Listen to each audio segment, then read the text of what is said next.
जय श्री स्वामी समर्थ।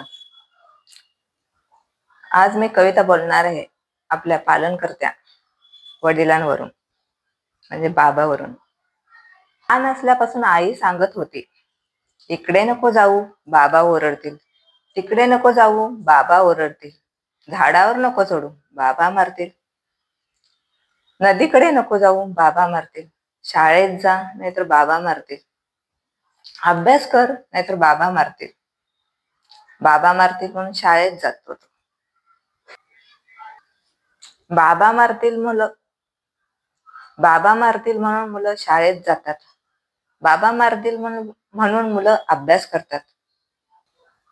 बाबाच्या दहशतीखाली मुलं हळूहळू मोठी होतात. बाबाकडे दुर्लक्ष करतात. आईवरच प्रेम करू लागतात.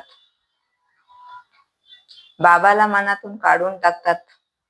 आईच्या जवळ जातात. बाबाला 4 हात लांब ठेवतात. आईचीच गाणी गातात. आईवरच कविता करतात.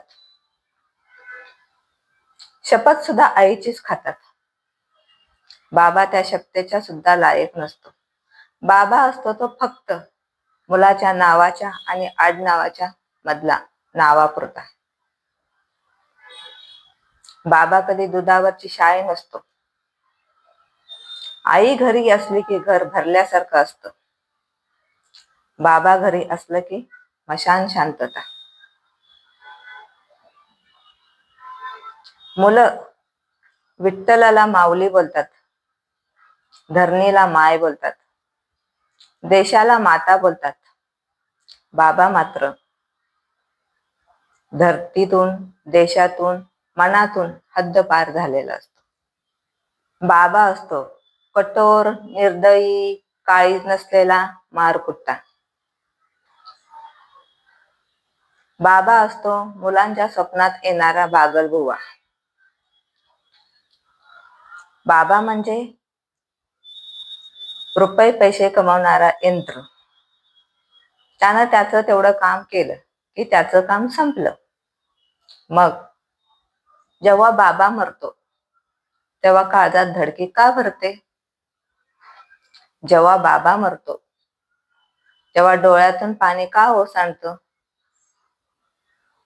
जेव्हा बाबा मरतो तेव्हा पायाखालची जमीन घसरल्यासारखं का वाटतं?